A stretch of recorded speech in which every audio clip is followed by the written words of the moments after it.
षष्ठोध्याय धूम्रलोचन वध। इस अध्याय का पाठ करते समय हमें इस प्रकार देवी का ध्यान करना चाहिए। मैं सर्वज्ञेश्वर भैरव के अंक में निवास करने वाली परमोत्कृष्ट पद्मावती देवी का चिंतन करता हूँ। वे नागराज के आसन पर बैठी हैं। नागों के फनों में सुशोभित होने वाली मणियों की विशाल माला से उनकी देहलता उद्भासित हो रही है। सूर्य के समान उनका तेज है। 3 नेत्र उनकी शोभा बढ़ा रहे हैं।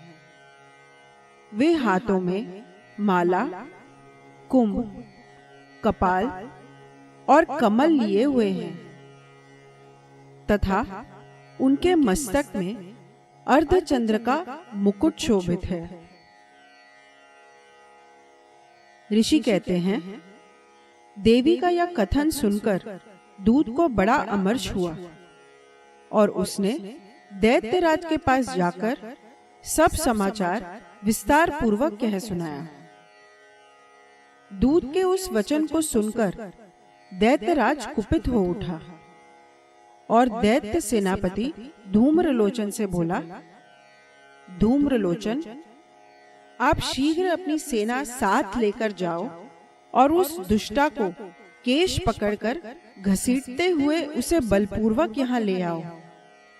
उसकी रक्षा करने के लिए यदि कोई दूसरा खड़ा हो तो वह देवता, यक्ष अथवा गंधर्व ही क्यों ना हो, उसे अवश्य मार डालना। ऋषि कहते हैं, शुंभ के इस प्रकार आज्ञा देने पर वह धूम्रलोचन दैत्य 60,000 असुरों की सेना को साथ लेकर वहां से तुरंत चल दिया। वहां पहुंचकर उसने हिमालय पर रहने वाली देवी को देखा और ललकार कर कहा, अरे तू शुंभ निशुंभ के पास चल।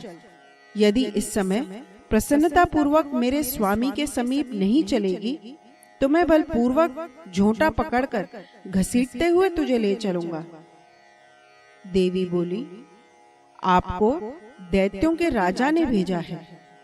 आप स्वयं भी बलवान हो और आपके साथ विशाल सेना भी है। ऐसी दशा में यदि मुझे बलपूर्वक ले चलोगे तो मैं आपका क्या कर सकती हूँ। ऋषि कहते हैं, देवी के यूं कहने पर असुर धूम्रलोचन उनकी ओर दौड़ा। तब अंबिका ने हुम शब्द के उच्चारण मात्र से उसे भस्म कर दिया। फिर तो क्रोध में भरी हुई दैत्यों की विशाल सेना और अंबिका ने एक दूसरे पर तीखे सायकों, शक्तियों और फरसों की वर्षा आरंभ की। इतने में ही देवी का वाहन सिंह क्रोध में भरकर भयंकर गर्जना करके गर्दन के बालों को हिलाता हुआ असुरों की सेना में कूद पड़ा। उसने कुछ दैत्यों को पंजों की मार से, कितनों को अपने जबड़ों से और कितने ही महादैत्यों को पटक कर ओठ की दाढ़ों से घायल करके मार डाला। उस सिंह ने अपने नखों से कितनों के पेट फाड़ डाले और थप्पड़ मारकर कितनों के सिर धड़ से अलग कर दिए। कितनों की भुजाएं और मस्तक काट डाले तथा अपनी गर्दन के बाल हिलाते हुए उसने दूसरे दैत्यों के पेट फाड़कर उनका रक्त चूस लिया। अत्यंत क्रोध में भरे हुए देवी के वाहन उस महाबली सिंह ने क्षण भर में ही असुरों की सारी सेना का संहार कर डाला। शुंभ ने जब सुना कि देवी ने धूम्रलोचन असुर को मार डाला तथा उसके सिंह ने सारी सेना का सफाया कर डाला, तब उस दैत्यराज को बड़ा क्रोध हुआ। उसका ओठ कांपने लगा। उसने चंड और मुंड नामक 2 महादैत्यों को आज्ञा दी, हे चंड और हे मुंड, आप लोग बहुत बड़ी सेना लेकर वहां जाओ। उस देवी के झोंटे पकड़कर अथवा उसे बांधकर शीघ्र यहाँ ले आओ।